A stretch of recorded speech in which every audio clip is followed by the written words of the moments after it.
Imagine your phone buzzes. It is an unknown number. You ignore it, but an hour later, you check your mail and find a letter printed in bold, angry red ink. You missed a credit card payment. Your stomach drops. You picture a towering, multi-billion-dollar bank aggressively calculating exactly how to squeeze that money out of your shrinking bank account. You believe, quite naturally, that you owe the bank. But what if I told you the bank stopped caring about your account months ago? What if the bank actually wiped its hands clean of you, accepted the loss, and quietly sold your financial identity to a shadowy network of companies you have never even heard of? This isn't a conspiracy theory. This is the hidden architecture of the American financial system. We are fed a very simple story about how money works. You borrow cash, you pay it back with interest, and if you fail, the bank takes the hit. But in the modern economy, this narrative is completely false. When you default on a loan, your broken promise does not disappear into a void. It is transformed. It is packaged, priced, and sold on a hidden secondary market. And the people buying it are making billions. To understand this machine, we have to rewind to the exact moment you swiped your card. Long before you ever missed a payment, the bank was already winning. Through double-digit interest rates and structured penalty fees, commercial banks extract immense profit margins. They are mathematically designed to make their money back before your account ever deteriorates. They use late fees as a high-margin buffer, generating significant excess cash flow, while you are still desperately trying to keep up. But eventually, the money runs out. When your account sits unpaid for exactly 180 days, federal banking regulations mandate a systemic trigger. It is called a charge-off. The bank officially removes your delinquent account from its active balance sheet to claim a tax write-off. Sounds like you are forgiven, right? Like the bank is simply given up? Wrong. Because behind closed doors, the bank takes your debt, bundles it with thousands of other defaulted accounts into a massive digital spreadsheet, and auctions it off to the highest bidder. They transfer all the economic risk to someone else, washing their hands of whatever happens to you next. And they sell your financial life for absolute pennies. If your credit card debt is a few years old, it usually trades for just a few cents on the dollar.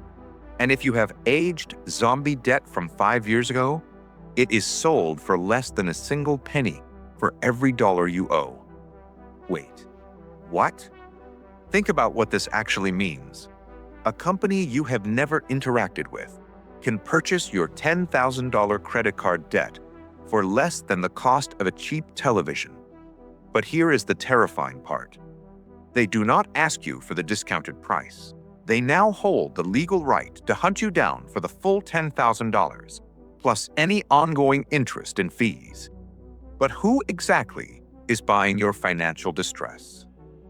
You might picture a shady guy in a back room making threatening phone calls. The reality is much darker. This is a highly institutionalized, $14 billion corporate machine. On paper, there are thousands of active collection firms operating in the United States. It looks like a fragmented, local industry, but the illusion of choice is a carefully crafted lie.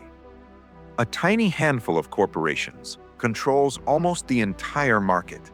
Just a few giants, companies like Encore Capital Group and the PRA Group, purchase the vast majority of all consumer debt portfolios.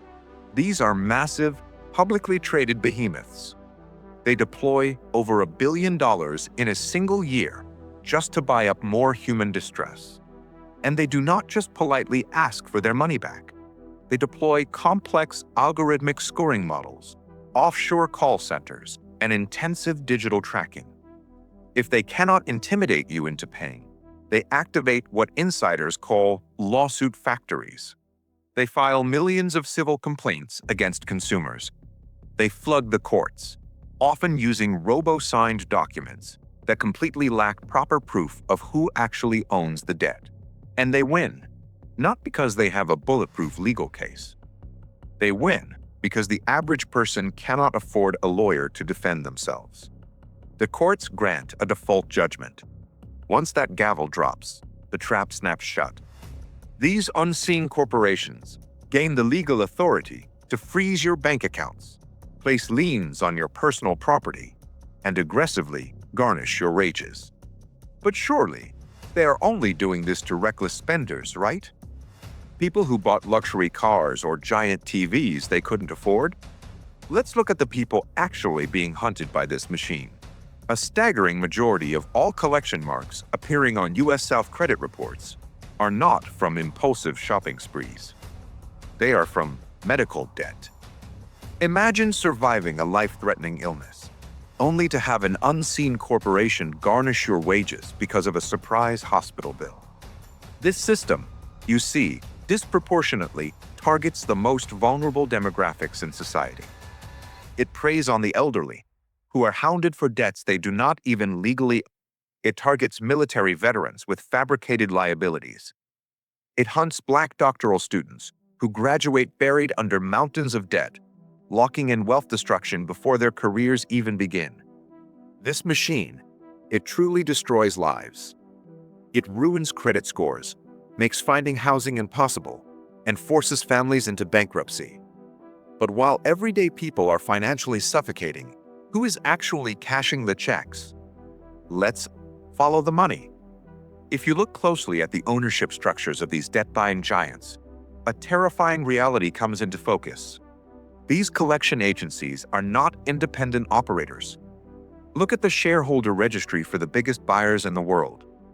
Their largest owners are Wall Street titans like BlackRock, Vanguard, and State Street. These are the exact same multi-trillion-dollar asset managers that hold massive ownership stakes in the commercial banks issuing your loans in the first place. How is this legal? Major investment banks underwrite the credit card companies, while simultaneously acting as lenders to the debt buyers. Wall Street funds the creation of your debt, and then they fund the companies that buy your debt when you inevitably default. It is a perfectly closed loop of endless profit. When you step back and look at the entire ecosystem, the illusion finally shatters. Debt is no longer a simple promise between a borrower and a community bank. Your missed payment is not a personal failure. It is the raw material that powers a massive, multi-billion-dollar shadow banking machine. From the moment you swipe your card to the day the bank auctions off your account for pennies. It travels through unlicensed shell companies, private equity revolving credit facilities, and the portfolios of the largest asset managers in history. It culminates in automated lawsuit factories that garnish your wages to feed Wall Street's bottom line. The system is perfectly designed to trap you, process you, and extract value from your distress. To you, your debt is a sleepless night, a source of shame, a crippling liability. But to them, it is their greatest asset.